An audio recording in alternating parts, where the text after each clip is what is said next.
guys. Welcome to another fantastic episode of Navigating Purpose with Temi. I have with me Najah Musthafa. But just before going to her, I just wanted to share a bit about her. She's an Australian trained and registered psychotherapist and is also a clinical director. She's become a trailblazer in this amazing sector, basically driving change within the mental health industry. Najah is one of the youngest, if not the youngest, clinical directors in the UAE. Her leadership at Monarch Health Centers in Dubai Healthcare City is basically reshaping the way that mental health services is established and practiced in the region. She's also the co-founder and executive director of the Middle East and North Africa Trauma Alliance. Whew, I feel like I've said so much, but please join me in welcoming Najah. Hi, Najah. Hi, hello, Temi. Thank Yeah, you for hi. that wonderful introduction. Yeah. I'm so flattered. Thank you. Yeah, Thank you you're for welcome. having me here Absolutely, today. you're welcome. You're welcome. You're welcome. I think it's a pleasure and an honor to just get to talk to you today. I'm not going to speak too much. I think just before we delve into the questions, it would be good to also get an understanding of who you are and what you do as well in the company. I think it's really clear that I'm really passionate about the topic of trauma, and I think it's incredibly pervasive and permeates through so many different dynamics within our lives, and of course has an impact on women in a very unique way. It impacts everyone, but there are specific intersections that does impact women. In MENATA, what we do with Middle East North Africa Trauma Alliance is predominantly look at trauma response within our community. And this looks not like clinical work all the time, right? We often talk about trauma in this very incidental way, where it's an event that happens to us, but it's not always just an event that happens to us. So in MENATA, what we look at is all the different ways that trauma actually does show up in our lives, whether it's in our relationships, whether it's in our workspaces. And basically what we're trying to do through our 5 pillars, which is rehab, research, education, health, healing, advocacy, and bridging communities, that we look at all of the different ways that we can actually facilitate a framework for trauma response in our communities within the region. So that's a little bit more about MENATA and what we're doing there. Yeah, nice. And how did you get into this space? Like, what led to it?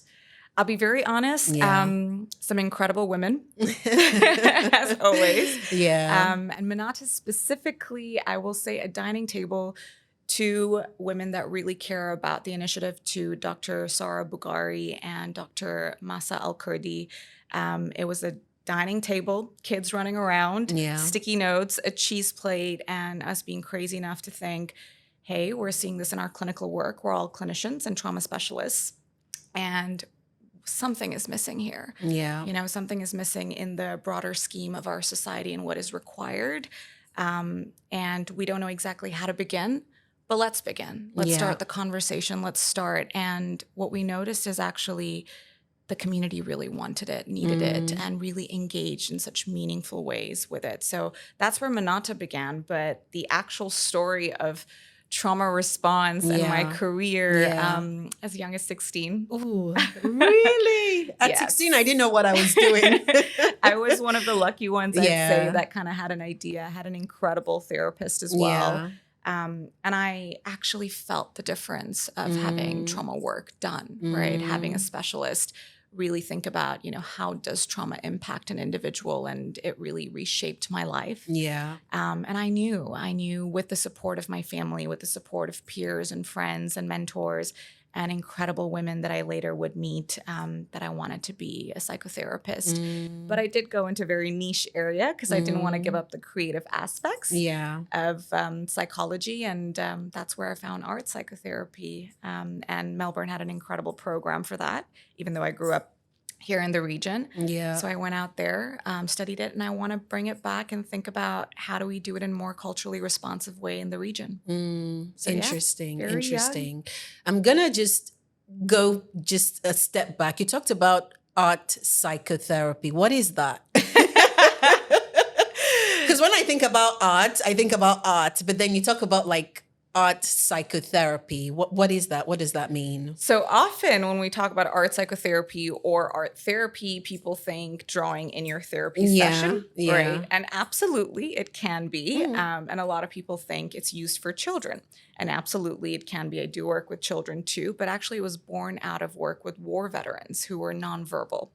And when they came back from World War II, what had happened is that they were nonverbal during their support groups. And there was an incredible psychiatrist at the time that decided, why don't we just put some paper, pens, art materials in front of them? And what had happened through that process was mind-blowing. Interesting. So then more clinicians started researching the actual processes around psychotherapy and art and realized that what happens with our traumatic memories is it's saved in a part that's nonverbal. Wow. Where art can access this part of the brain. Wow. So through different modalities within the creative spectrum, it's not just drawing, it can be all sorts of things. And we don't really look at art in a commodity or in an aesthetic value in art therapy. It's more about the process or what the product means to the individual creating it. So there's a lot of nuances within the practice, but it's quite far away from the aesthetic or commercial components of art making. So technique does not matter. You don't have to be an artist to engage in art therapy whatsoever. And it's incredibly misunderstood, but it's incredible for trauma. So that's where that comes from. That's interesting. I've never heard about it prior to today. And I know that we talked about a few things kind of before we started this, but I'm going to try to follow the order and not just jump the gun and go into, conversations that are in my head.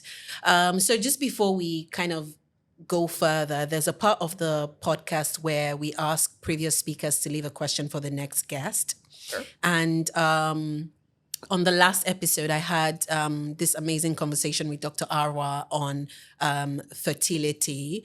Even though I know you don't have kids yet. Yes. But the question that she asked was, what would you advise your children about fertility? So in your case, what would you like your unborn children to know about fertility? Oh, Dr. Arwa, you put me in a situation. I mean, fertility is such an important topic and I think quite stigmatized. Yeah. Even if I think about it myself as a clinician, like there are so many parts I don't know and it's not an open conversation we usually have with children. Yeah. But I think it needs to be. I think it'd be really healthy for them to be able to ask questions about what it even means. Like the whole topic is so large, but we really, really think about fertility in women, right? We think about fertility in mothers and we think about it at a very specific age. And I think it's important to know your options, that there are choices, that there are resources to understand the complexities, but also the options around those discussions. Yeah. And I don't think you can just go and ask a teacher about it. I feel like that's just not normalized. So it'd be really good to be in a position where you can come ask your mom about it. I think I'd really want my kids to feel that they can ask the questions that they need to and be curious about it. So I hope that answers your question, Dr. Arwa. I wish I could offer a more informed perspective on it, but not my area of expertise. But I'm still learning about fertility. Yeah, exactly. I feel like I'm still trying to figure it out. So I think your response makes total sense. Just being aware, I guess maybe having children be able to ask questions. Just as they, I guess, navigate life, just as we are navigating life as well, makes total sense. So it would be good to get an understanding from you what gender equality means to you and what it means to you and what part of the equation are we missing kind of from a trauma lens. Yeah, absolutely. Gender equality really is close to my heart. Yeah. And I think it is incredibly misunderstood.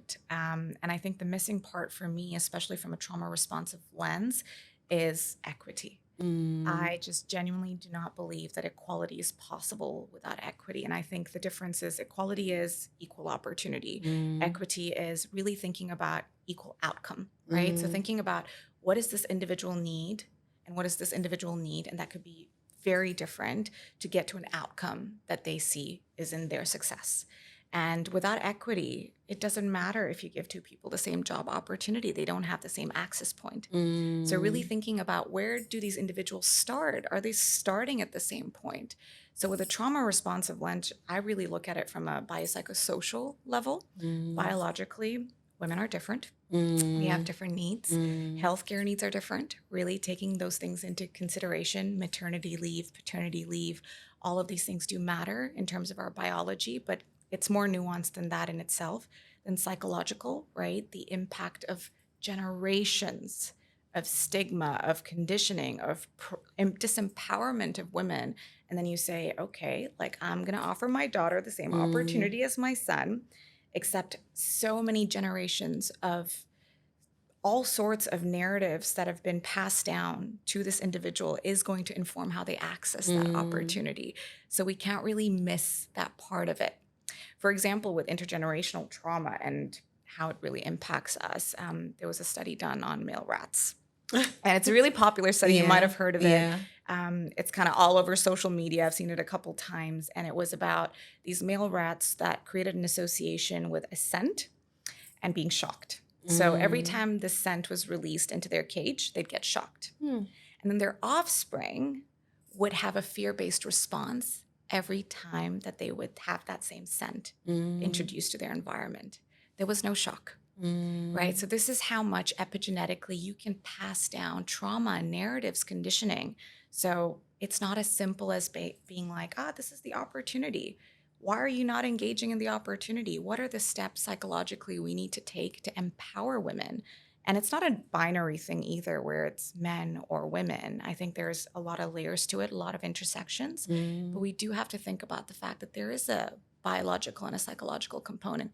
And there is a social component. Systems. There are barriers within our systems. There are barriers within our support systems as well, even within our family systems, where it's like there are roles and expectations that society creates that also acts as barriers. So I think taking all of those parts into consideration when we're talking about gender equality, taking that whole idea of equality not meaning like, hey, we want the same thing.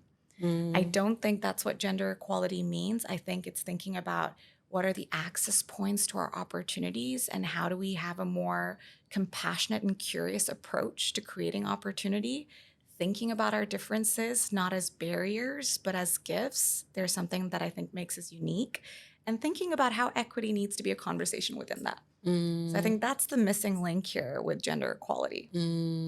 Makes total sense. Makes total sense. And I think in line with what you've just talked about, let's talk about the concept of femininity or feminism, or how do you pronounce that now? Let's talk about that. Why do we think that that's still so controversial? Even in the this word, day and age, I feel is so controversial. And I'm a feminist. What does that mean? Why is it still such a very, very controversial thing in today's day and age? And I honestly wish it wasn't, but it is. And I think I have individuals that will come up to me and describe how they're a feminist and then tell me they're not a feminist. It's like, actually, that's feminism. And I think a huge part of it is in the language, the verbiage, the femme part of it. I have heard people ask, like, why is it not called humanism if it's for all humans, or equalism, right? But the idea is that when feminism was first brought into our society as a concept, we were looking at a specific problem. Historically, this problem was division, right? Lack of opportunity for women. Voting rights, bodily autonomy, still conversations we're having. And that is why that word was there. If it was humanism, we would have a different conversation. So when we look at the gaps within how to create the equality, feminism felt more appropriate than humanism. And I do think now there are conversations about intersectional feminism, where we're talking about the different parts, and there are other parts of our identity that create segregation, division, etc., that we need to take into consideration. But it started with that initial voting, bodily autonomy, thinking about opportunity for education, healthcare. So it felt appropriate for it to be called feminism. And I still think a lot of those I still think it's in many parts of the region and in the world, they're still having conversations about those basic rights. So I think it's okay to call it feminism. And I think sometimes it's important for us to reflect why we have a problem with that, why we have a problem with saying feminism. Why does it have to be so balanced in its language for it to have meaning when actually the issue was with human rights being with the woman initially? Right. So I think that's where it comes from. Yeah. And how would you say that that has changed in this century that we are? Like, what kind of conversation? Who is a feminist in this day and age? And what kind of conversations would that be, or would that look like, you know? I think anyone who believes in equal rights, equal opportunities, thinking about, like I said, equity for the sexes, Yeah. non-binary, but for the sexes, equity also for race, socioeconomic barriers, all of that, by the way, are intersectional feminism causes. So anyone who believes in recreating a balance, shifting the power dynamics, is a feminist. You know, and you might not agree with the word, but you're probably an ally. Yeah. I mean, makes total sense. I think, when I started this podcast, for example, I was trying to figure out, who am I? What am I doing? Why am I here? And I was thinking, if I'm asking myself these fundamental questions, there are definitely a lot of women out there that are equally asking themselves those questions. And I was like, I want to start this podcast to basically empower women to know better, be better, do better, identify ways to elevate themselves, So I guess in some way you could, just based on what you said, you could say that that's kind of intersectional feminism. Yes. Or yeah, I guess so. So yeah, makes total sense. I think moving on from that, would you say that there is a change in terms of what was expected from women back then and what is now expected from women in this day and age? Oh, I feel my answer is going to be a little bit controversial. Yeah. Yes and no. Right. Yes, in terms of absolutely there are changes when it comes to education, opportunity, access to specific careers, which we never had access to. There are changes. But with the expectations, I almost feel like sometimes there is this idea that, okay, now there are a lot of career women, doesn't discount for them needing to be a mother. So it's almost like now you have like double the work, and there is a lack of compassion for what that takes. And there's this whole premise, I think I hear it all the time. And actually, a friend of mine really recently said this to me. It's like, you can have the cake and eat it too. Yes, What? you can have the cake and eat it too. But Yeah. I think you need someone to help with the icing. I think you need someone to help with carrying the cake. And I think you need someone to help you with the ingredients and the recipe. And you know what? It's okay to share the cake as well. Yeah. And So it's it is okay about to building ask that for help. community. It's okay to Yeah. ask for help. I find that a lot of women feel like, they need to carry it all. Yes. They need to be there. They need to be present. They need to excel at work. They need to be great mothers. They need to be, and they're trying to carry all of this by themselves without actually asking for help or being a part of a community that would help empower them, help them feel better. Yeah. So I really like that about getting icing or eating your cake. And I really like that. Just yeah. like it's okay to have a community to hold you. And I think that's a really hard part. I think Yeah. a lot of women feel incredible amounts of shame, that it's hard to admit that it's difficult. And the pressure of that is just,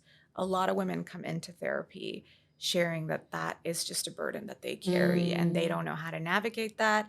And single moms, I think it's a whole other area. With single moms, I recently was listening to a podcast, actually, and she was describing someone else from a different podcast that's really popular, Diary of a CEO. Oh, yeah, of course. Stephen. Yeah. And he's released a biography where he talks about how he had to go out, sleep on couches to kind of make himself do the work that he's done. He's done some incredible work, I will say. Yeah. And he was talking about how he had to leave his kid and his ex-partner at the time to do this. And she was talking about being a mother and asking, wait, but what's the mother doing? Does she have the access to even sleep on a couch, to do the things you're doing, to go and make it out, and not to discount the work that he's done, because I think he's done exceptional amounts of work, but the barriers look different. And, the reality is that majority of the custodians of children in the region are women. So there is that narrative of there are these additional responsibilities, even when separation happens, even when there is a divorce, that majority of the time, the custodians are women. Not always the guardians, but the custodians are women, right? Even if it's shared, usually the larger amount of the custody goes to the woman. And women make that choice, but that choice does come with consequences. And I think it's about making room for that. And I don't think a lot of mothers will say they do it differently, but I think it's about creating room for the fact that they might require a different type of support when their responsibilities look different. Wow, that's really deep. That's really deep. You talked about women coming in to talk about like their trauma and experiences. What does that look like? What kind of conversations are women having? Just before we started the podcast, I guess my question is in twofold. We talked about, when people come in for trauma, and you mentioned that a lot of people actually come in to talk about trauma or meet with people like you when things are bad, whereas you should be coming in when things are good to kind of prepare you and give you all the tools that you need to address challenges when they come up. So twofold question. One, what kind of questions or what kind of things do you see with women that come in to talk to you about trauma?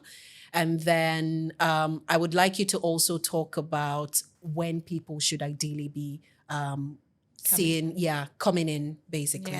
Yeah. Sure. First of all, they come in for various things. I will be honest, I specialize specifically in trauma, so I do see a lot more of that. And what I notice when they do come in for traumatic experiences is a lack of autonomy and agency. So a lack of room to be themselves, to be independent, and a lack of room to make choices. And we often talk about the element of being in control when it comes to our mental health. Like, I want to feel in control of my life. I want to know that I have choices. I want to feel that, I'm not being controlled. And I think a lot of women come in having that experience of being controlled, and that doesn't have to be specifically just with a partner, but also with roles and expectations. All of that is a form of control. If I were to ask you, if you were to think about control and a part of your life, any part of your life, personal, professional, that you feel controlled, what are you lacking that makes you feel controlled? Ooh, good question. I think for me, it would be people thinking that you don't have the competency to deliver on certain things, whereas you do. But then, I would say that maybe those kind of expectations, I don't know if that makes sense. But also, I've also developed or created a life for myself where I feel like I'm in control. I want to be in control of everything. And I've created this safe haven for myself that allows me to live life unapologetically. But I do feel that, in some areas of my life where I currently feel like, I could do better or be better, has to do with maybe when my competency is challenged or questioned. Yeah. And the areas, that's beautiful that you've created a space for yourself to feel in control. Yeah. The areas that you do feel in control, how do you do that? How do you create control? Oh, good question. One, financial freedom. Very important. Absolutely. Very important. That allows me to create the type of life that I would want for myself. What other areas make me feel like I'm in control? I would say a lot of planning. Planning. So I would sit down and, anywhere I have problems or challenges, I would write how to get myself out of those challenges. We also talked about the importance of community, just before we started the podcast, the recording. I have a solid network of friends that when I feel like I'm not in control and I'm losing it, I just call them up. Where are you? I'm coming to your house. And then, I would sit on the sofa because I trust them so much. I would wail and cry and talk to them about what is affecting me. And then they just reset me. I feel like they reset me. So I would never come out and show that I call it emotional leakage, like I'm leaking emotionally. I always try to appear strong, but then with people that I actually trust, I would be so vulnerable and so open, but they're the only ones that would ever see me that vulnerable and that open. But then when I am in spaces that require me to be strong, appear strong, I would say maybe appear strong. I try to keep it all together and keep it all in because I don't want to appear as though I'm leaking emotionally. I call it leaking emotionally when you feel like, you're not in control. You're vulnerable. Yeah, I don't really like to appear vulnerable or show that I'm vulnerable because for me, I feel like it causes disrespect. And I don't want to be disrespected. I never want to be disrespected. And I guess that goes with, planning, having financial freedom and also having a solid network of friends that help to reset your thinking, your thoughts. They're also a sounding board, to say, this is what I'm thinking. And they say to you, well, actually, I don't think that you should do it like that. I think you should do it this way. And that just helps when you come out to the world again. Absolutely. To help They reshape hold you accountable. things. Yeah, exactly. So I don't know if that makes sense. I feel like I've been talking so much, but yeah. And you know what you described? Agency, autonomy, and support. Really? Yeah. Oh. Being able to choose what you do, having the financial freedom to make the choices you want, living unapologetically, authentically, autonomy, right? And having a support network. And those are the ingredients for us to feel in control, feel safe, right? And that is usually what women come in without. Wow. Right? For whatever reason it is, and it could be because a sexual assault happened, or it could be because a relationship has gone a certain way, or because she's a mother and she doesn't have choice in terms of getting out of the relationship because there's a lack of financial freedom. Whichever angle it comes from, it's usually agency, autonomy, and a lack of support. Because what happens when we are in this isolated situation and there's shame, we find it hard to share. Yeah. We find it hard to be vulnerable. So when we can't be vulnerable about what we're actually experiencing, it's harder to build that network. Yeah. And I think one of the things that we also talked about therapy and friendships. And I think I want us to kind of go into that just a little bit in terms of support. You talked about some statistics around this. Can you just talk to me about it? I think our audience would really, really like to know what this is about, Absolutely. You were so excited when I told you. I was like, really? I didn't know that. It's science-backed. Yeah. So yes, female friendships are science-backed. So Temi was telling me about the fact that her friends are her sisterhood really, really, really has impacted her positively in her life. And I was just kind of basically telling you that, well, that's science-backed. Yeah. There is research to show that women's lives increase in longevity. So qualitative and quantitative life increase when we have strong female friendships. So it actually makes a difference. When you go and vent to your girlfriends, you're healing something. You're living longer. Having the tea and really just chilling with them, even if you think it's just, this is nonsense, those days where you're sitting with your girlfriends and you're like, we're just talking. Yeah. Like it does. It's actually healthy for you. Having that support structure, even if what you're talking about isn't incredibly deep, it still creates this environment for you to feel better. Yeah. Right. And I do think women have specific needs around that. I'm not saying men don't. Yeah. I think their journey towards that might look different. Yeah. And their needs around that might look different. We always say men like to connect shoulder to shoulder. Women like to connect face to face. Absolutely. Right. And that's okay. But your female friendships really are doing a lot more than you think for your life. Yeah, definitely, definitely. And the thing is, I didn't know that having that support, or like talking to your female friends kind of about issues that you're going through, is a form of therapy. I always thought therapy had to do with, seeing a therapist, talking about that trauma, them then working with you on healing. But I didn't know that, having female friendships, having honest and open conversations where you're able to feel like yourself, you're able to be vulnerable, you're able to cry on your friend's shoulders. Yeah. I didn't actually think about it as a form of therapy and as a form of healing. So, I think that that's something very, very important that we should talk about, and that we should also encourage people to pursue. I have a couple of female friends that internalize things a lot and don't like to talk, and I do know some of these people, and I know that they have to talk, they need to talk about these things. And what I try to do just personally is I chase them. I tell them, I know you don't want to talk to me, but I'm coming to your house. Nice. Let's go for a walk. Yeah. And I say to them sometimes as well, you don't have to talk to me. You don't have to tell me anything. Let's just go for a walk. I think just having me beside you, just walking with you, it's showing a certain level of support. Absolutely. But yeah, I think that's a conversation that we need to kind of have more of. Support. I think it's very, very critical in that healing journey. Yeah.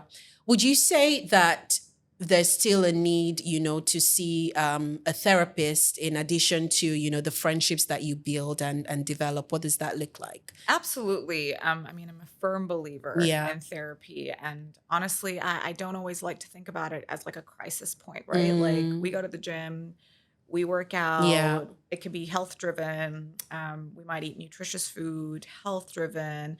This is like a brain gym. Yeah. Right? Really understanding like what is happening up there, what's happening in our minds, how is it impacting our relationships, how is it impacting how we show up for ourselves, for others, how does it impact how we show up at work, how does it impact our capacity, right? And having those conversations honestly before we get to a point of crisis, right? Really building capacity for things. And I know I was mentioning earlier, sometimes when people come to therapy in crisis, the first part of the work is building capacity, right? And this could look like building tools for regulation, which we really never learn growing up. It could be really learning how to create different perspective. It could be various things, but building that capacity is incredibly important before we start the actual work. I mean, that is the actual work. I won't say it's not, but getting into maybe you might come in and you're like, I got to tell you something. I got to figure it out. I'm noticing it's really impacting how I show up at work. And I got into this fight with this person.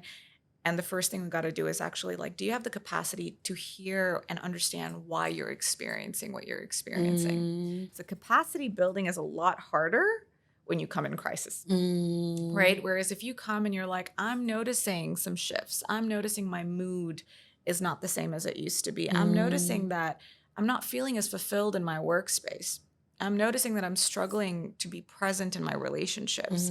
At that point, when you're in that state, there's a lot more room and capacity for you to explore things.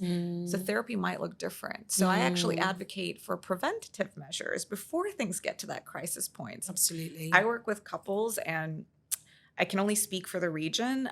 They come in only when there's crisis. Absolutely. I would only come in when there's crisis. I don't think about therapy when things are going okay. Nobody does. But the best time to do couples therapy is absolutely when things are going well. Because you are so receptive to your partner and their experiences that you'll be like, I get why you do this. Whereas if it's in defending your experience, which is usually what happens in crisis, you usually go in thinking, this happened to me. And you've got to protect what happened to you at the expense of your relationship. So really how you look at the relationship and your partner shifts considerably. I'm trying to figure out the next question to ask, just because I feel like we've gone so in depth into so many issues, so many things around, trauma, navigating trauma. That I'm trying to find the exact question to ask. That would that I think that the audience would need to know. But just before I ask that, I just wanted to. Is there anything else that you kind of want to share around? Just around trauma response, around what women need to know. I mean, the podcast is mainly focused on women, but just what people need to know just around trauma and trauma response. I think the biggest thing that I would like people to take from understanding trauma is that it is not always to do with a situation. It's not always just, it's not that it's not, but it's not always just an assault or an accident that happens to us. It is maybe neglect, a parent not showing up in the way that you needed. It could be a rupture within a relationship at an early age. It could be developmental milestones not being met because you don't have the resources. It could be socioeconomic challenges. It could be war and conflict. Yeah. It could be relational challenges over time with a sibling. It could be so many different things that it's not really this incidental thing. And oftentimes there is a misconception that when we're having conversations about trauma, we're talking about the big traumas. But so much of the work is in all of the different ways that trauma permeates through us, right? Within our environments. If you're sitting next to someone at work and they're experiencing something due to a life crisis, that vicarious exposure to you will have an impact. So even when we think about MENATA, we think about how do we create safety within corporates, organizations? That's a very good point. That's Schools. a very, very good point. You would find that a lot of people that are working in different organizations are traumatized by one thing or the other. Absolutely. And it has an impact on your team dynamics. If your supervisor is experiencing something and that's being projected onto the team, your team is impacted by it, right? And I think one of the things that we really want to do with MENATA is change that narrative around trauma and allow individuals, organizations to feel more autonomy, to make the changes, to create the safety for people to do their best work and exist in a way that they can be authentic. So I think for me, that's how I'd like to see trauma. That's very powerful. That's very powerful. How do people heal from trauma? Oh, so many different ways. Yeah. Rehab. Yeah. No, there's so many different ways. Sisterhood, right? Community support networks, having relationships where you can be vulnerable. I agree, not every relationship is safe for us to be vulnerable in, but being authentic in the world is really important. But having those boundaries within ourselves where like, these are our safe people. We're going to go here. Yeah. Having that network, incredibly important.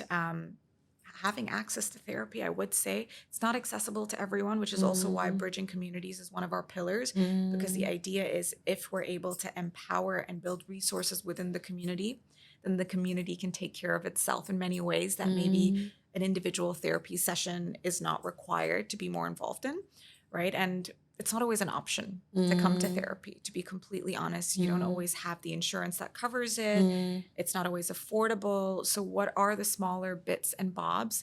And I think one of the things is having people in your life that will empower you to make choices for yourself. That's really, really critical, Yeah.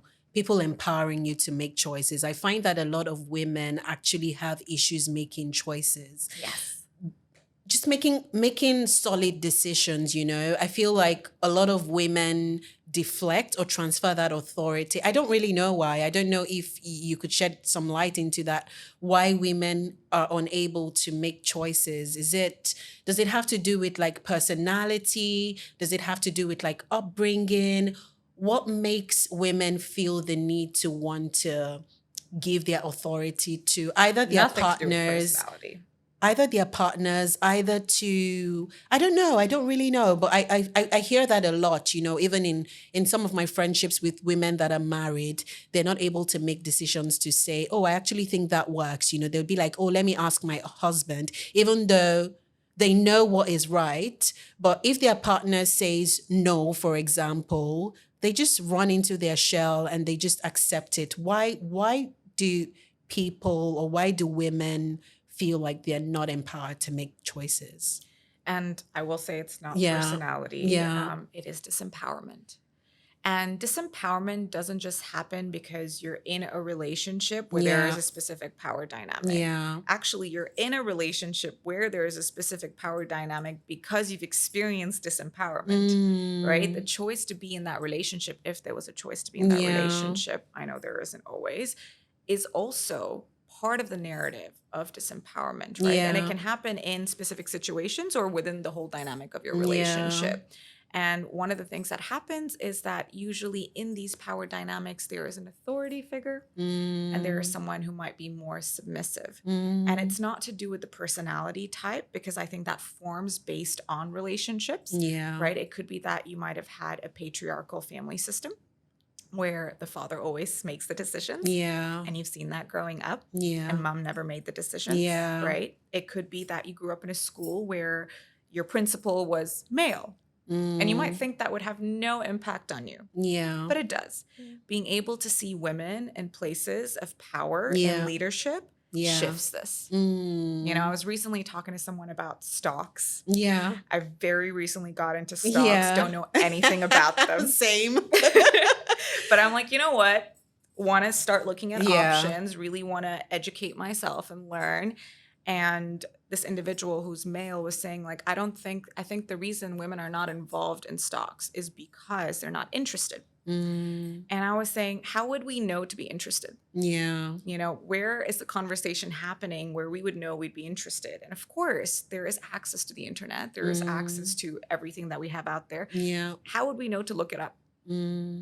There are no conversations happening, right? So I've actively started having conversations about stocks with all of my girlfriends. Yeah. I'm like, do you know this exists? And honestly, all of them don't.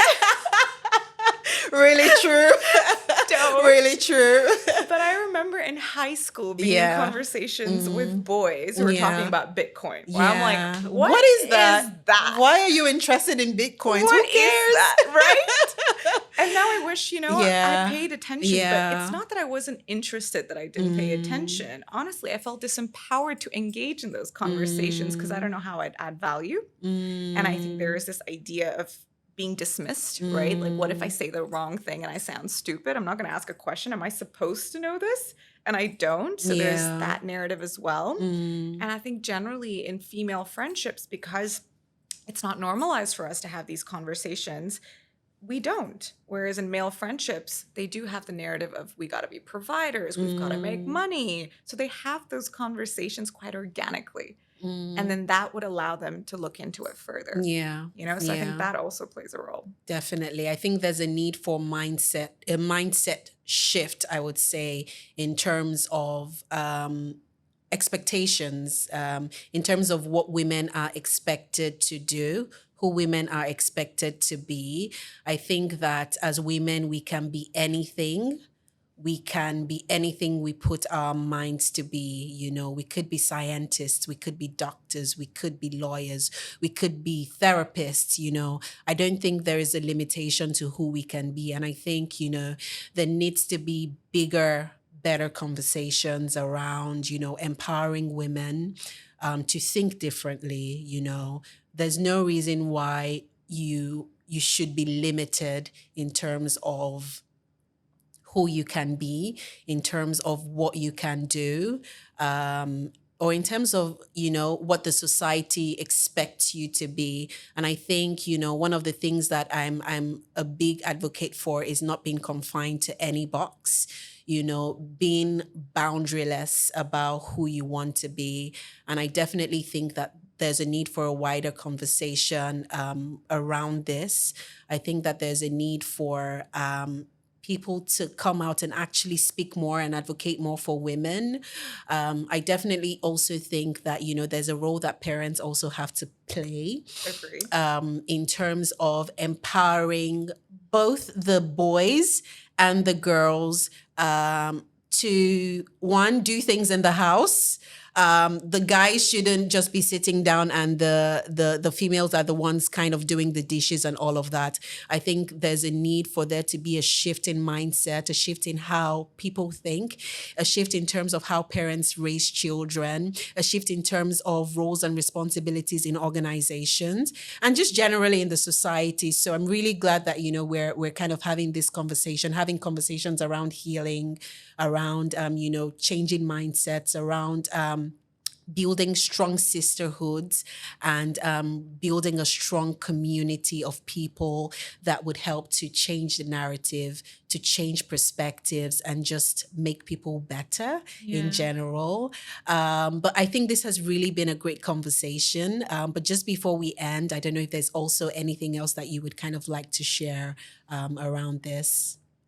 Yeah, I completely echo everything you're saying. Yeah. I do think, we need to be having conversations and also making room for exposure for women to be able to see that actually this is happening. Yeah. And I know a lot of people might not feel comfortable with it. And I also think there's a lot of internalized misogyny within women as well, and really making room for that without hating, without judgment, that this does come from a real psychological place. I think sometimes we kind of divide within us as well. And I think it's really important for us to come together and have these dialogues very honestly and vulnerably and without shame and judgment. Yeah, absolutely. So I would like to add that as well, because I think sometimes it's like, this is what women's empowerment looks like. But we don't actually know, because we need to have a conversation with the community to understand all the nuances that they require. So I think that's important. Also taking into consideration culture, religion, they're all part of the conversation when it comes to women's empowerment. So I think having a cultural response is really important too. What does a cultural response look like? I feel like I'm ending and then I'm like, oh yeah, that sounds good. Let's go for it. I mean, I'm incredibly just when it comes to cultural response, because we work in the MENA region. And we bring a lot of ideas from the West here, which is all right.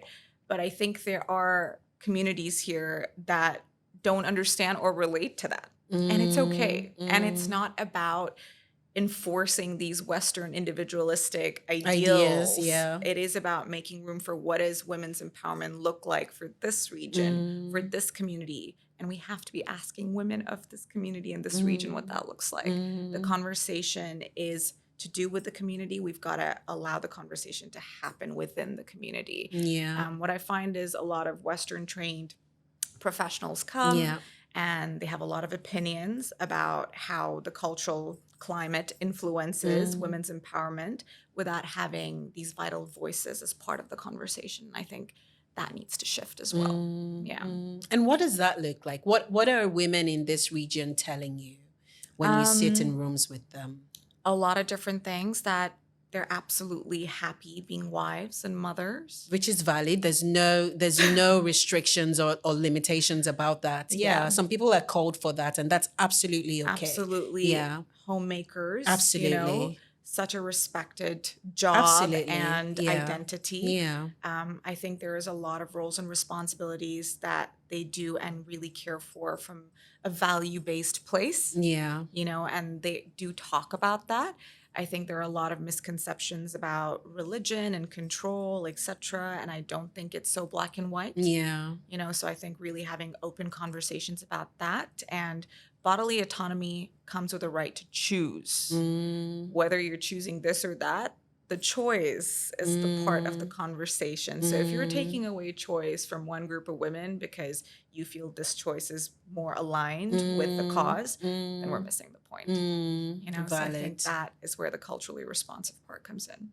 Valid. Wow. Thank you so much for joining me on the podcast, Najah. I hope that you had fun. I had a lot of fun. I did. Thank you so much. I feel like I'm leaving here knowing that I need to have therapy, whether or not things are good or bad. You need to have therapy. You need to you need to equip yourself with the tools that are needed for when you actually have a downtime or a really, really bad time. It doesn't, therapy shouldn't only happen when things are bad. It should actually happen when things are good. I think that's a key takeaway for me, is that therapy should happen when things are good so that you can prepare for the bad times and know exactly what you need to be doing. So I think that's a key takeaway from me from today. I think another key takeaway for me is the importance of community, building solid sisterhoods and networks that helps you to kind of navigate life. So yeah, definitely my key takeaway. So at the end of the show, or at the end of each episode, we usually ask that our guests leave a question for the next speaker. So leave a question for the next speaker. Ooh, okay. I'll try not to make it as hard as Dr. Arwa did for me. Yeah. For your next speaker, has there been a way that gender has informed or impacted the way that you've handled or experienced a specific situation, whether it's in your personal or professional life? Wow. You guys always ask all the deep questions, but yeah, absolutely. I'm sure the person would be excited to answer the question. Great. So thank you so much for joining me on the podcast today. Thank I look you. forward to seeing all the comments from people that can relate to this. Absolutely. And yeah, I'm just glad. I'm just happy. I'm so excited. I feel so relieved. Kind of Thank having you this so conversation. much So for thank you so having me. much It's for been really joining special. me. Yeah, absolutely. Well, thank you guys so much for listening in. Hopefully you watched this to the end and didn't stop halfway. I look forward to basically seeing you guys on the next episode. Look forward to seeing all your comments, all your likes, and do drop any questions that you might have around this episode as well. Look forward to seeing you on the next episode of Navigating Purpose with Tammy. Take care, guys. See you. Bye.